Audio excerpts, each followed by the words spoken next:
Ijebu Ode dúró mọ́sùpẹ̀ dìyẹ jẹ́. Ọmọ ẹlẹ́dìyẹ ògògò mọ̀nìgà tí fẹ̀yìn ẹ̀yẹ bí awó kẹ̀ǹgbẹ́.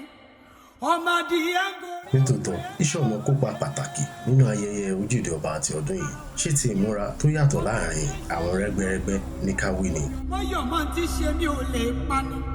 Ẹ mọ̀ wípé iṣu mẹ́fà ní iṣu Ìjẹ̀bú.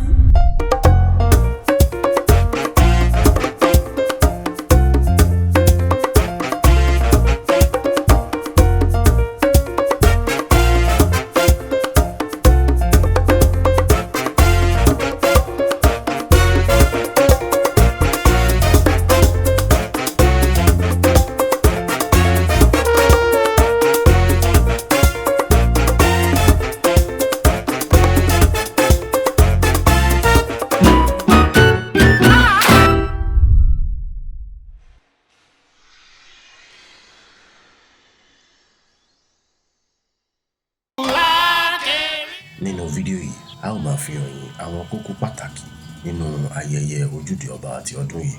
Bẹ́ẹ̀ sì ni a mọ̀ túṣu dé ìsàlẹ̀ kókó nípa ìtàn pàtàkì ayẹyẹ Ojúde Ọba yìí.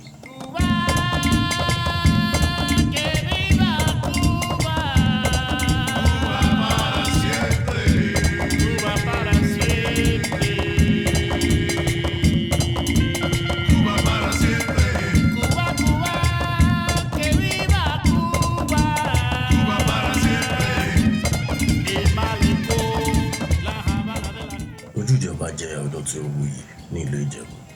Àjọ̀dún náà jẹ́ ayẹyẹ àtijọ́ tí ó ń wáyé lọ́dọọdún ní ọjọ́ kẹta lẹ́yìn Iléyá láti bu ọlá fún kábíyèsí ọba Àwùjalẹ̀ tìlú Ìjẹ̀bú. Ó jẹ́ ọ̀kan lára àwọn ayẹyẹ tí ó fanimọ́ra jùlọ ní ilẹ̀ Yorùbá.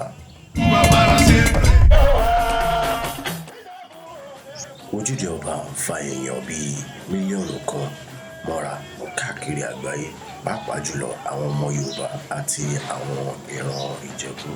Already on Joe's channel for YouTube at the Ojude Oba Festival. I am so tired, man. It's actually the first time it's actually sunny in like 5 to 10 years. It always rains today, but for some reason today it's not raining at all. So it's an awesome festival.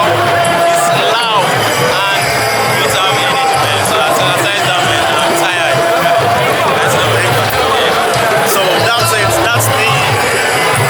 Ètò yìí jẹ́ ayẹyẹ ayọ̀ fún àwọn olùkópa láti ṣàfihàn ìdánimọ̀ àṣà pẹ̀lú iṣẹ́ ọnà. Àjọ̀dún náà kó rẹ́gbẹ́rẹ́gbẹ́ papọ̀ ní ilé tí a mọ̀ sí oríṣiríṣi ẹgbẹ́ tí ọjọ́ orí wọn wà bí ọdún mẹ́ta sí ara wọn papọ̀. Wọ́n lọ sí iwájú ààfin ọba tí wọ́n sì wọ aṣọ àṣà ńlá láti ṣàfihàn ìṣọ̀kan wọn fún ètò ìdàgbàsókè àti ìlọsíwájú agbègbè Ìjẹ̀bú.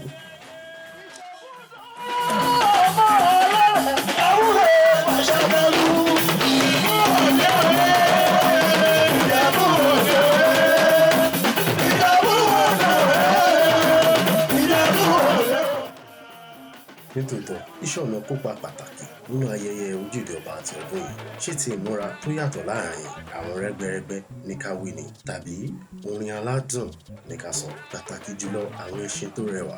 Ẹ wo, gbogbo àwọn èròjà yìí ló ṣe ẹwà fún iṣẹ́ ọnà nínú ayẹyẹ yìí. Èyí ni àfihàn gúngún ẹṣin fún àwọn ẹbí ẹlẹ́ṣin àti àwọn ẹbí balógun tí ìran wọn jẹ́ akọni ìlú Ìjẹ̀bú.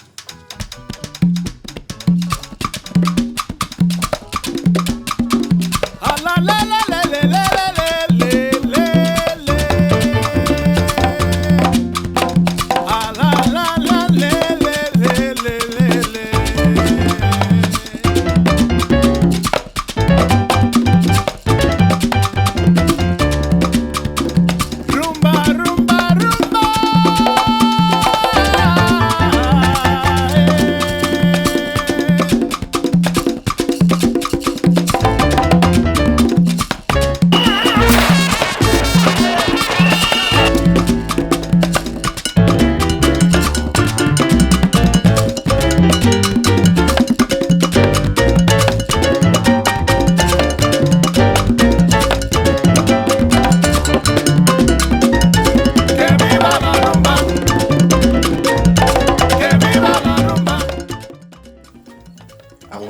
tiẹ̀ máa ń sọ wípé èyí ni adùn nínú gbogbo ayẹyẹ yìí.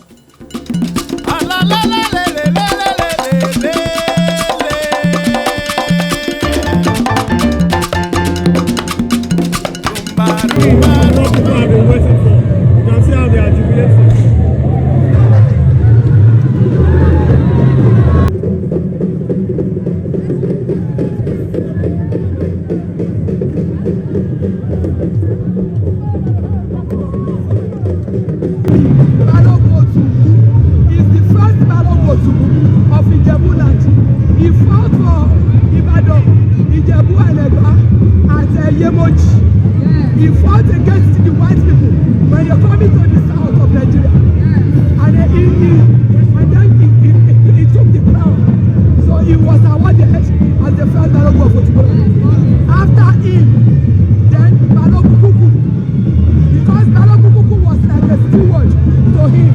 And when Baba was very old, he now took Balogun Kuku to Kabiyesi Awujale so that he will be the next Balogun after him.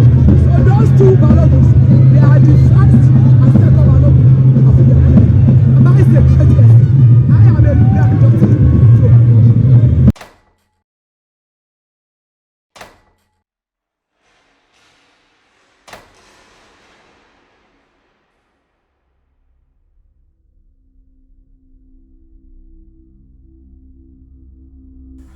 Tó bá jẹ́ ìgbà àkọ́kọ́ yín ní lórí ìkànnì, orúkọ tèmi ni Ijebu Ode. Ẹ jẹ́ kí n sì fi àkókò yìí sọ fún yín pé ẹ subscribe sórí ìkànnì Yorùbá Pọ́nbélé ni wá. A máa ń rán ara létí ibi tá a ti ń bọ̀, ibi tá a dé àti ibi tá a ń lọ gẹ́gẹ́ bí ojúlówó Yorùbá.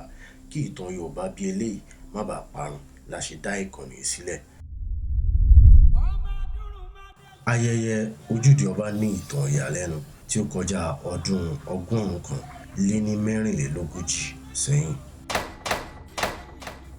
Ó bẹ̀rẹ̀ gẹ́gẹ́ bí àpéjọpọ̀ kékeré kan tí àwọn ẹlẹ́sìn Mùsùlùmí àkọ́kọ́ ní Ijebu Ode fẹ́ fi ẹ̀mí ìmoore wọn hàn sí Àwùjalẹ̀ ti ilẹ̀ Ìjẹ̀bú nítorí ó fún wọn ní òmìnira láti ṣe ẹ̀sìn tí ó wù wọ́n.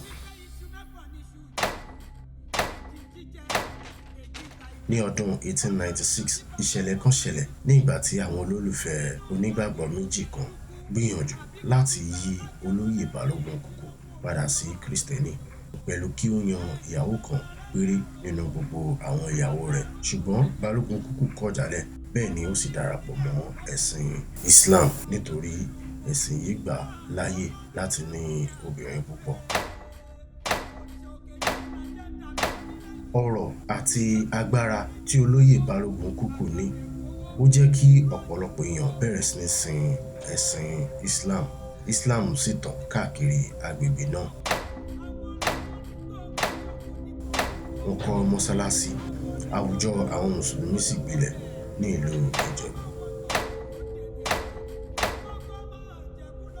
Ìpilẹ̀ṣẹ̀ àjọ̀dún Ojúde Ọba wá láti ayẹyẹ Ọdẹ́dá tí ó máa ń ṣẹlẹ̀ ní ọdọọdún. Bẹ́ẹ̀ ni ọ̀pọ̀lọpọ̀ olùkópa ayẹyẹ Ọdẹ́dá yìí àwọn ẹlẹ́sìn ìbílẹ̀ bíi Ṣàngó, Egúngún, Ọ̀ṣun, Ògún, Ìyèmùlẹ̀ àti bẹ́ẹ̀ bẹ́ẹ̀ lọ.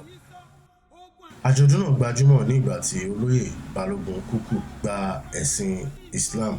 Ó pààrọ̀ ayẹyẹ Ọdẹ́dá sí ayẹyẹ ìta ọba nítorí kó lè kópa nínú ayẹyẹ náà. lóògùn wọn ní kébé wọn láyé táwọn láìbìlànà sí wọn sì lo oògùn owó mélòó ló ní tó ń fọmọ Ìjẹ̀bú ṣeré ìran Ìjẹ̀bú nínáwó sílẹ̀ ké èbó tó dé kó tó dòwó ẹrú kó tó dòwó ọmọ wọn lé pé ó jàjẹ̀bú mo ní kàkà ké pé ó jàjẹ̀bú bàbá yín aṣọ wọn dúdú a máa dán bí kóró sí ọmọ èpè onípa mi tọ́lá ṣẹ́bi.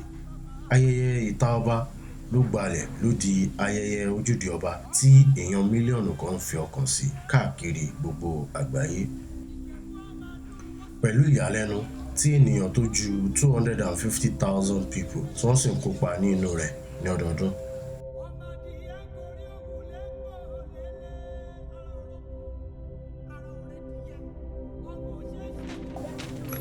Lónìí, àjọ̀dún Ojúde Ọba ti jẹ́ ìtẹ́wọ́gbà kò í wá ṣe láàrin àwọn ará Ìjẹ̀bú nìkan bí kò ṣe láàrin gbogbo ọmọ Yorùbá káàkiri orílẹ̀-èdè àgbáyé.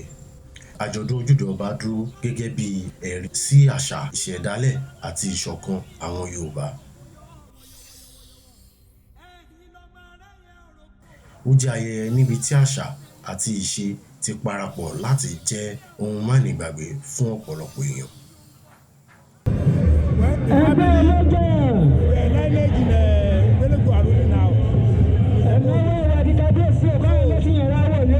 My father had been riding ever before my birth, but at the time we stopped, but we just resuscitated about 4 years ago, and we've been doing it.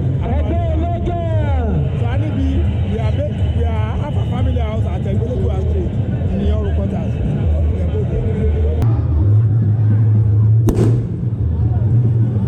I'm happy to be here. My first time. Came from the United States, so excited to see everything.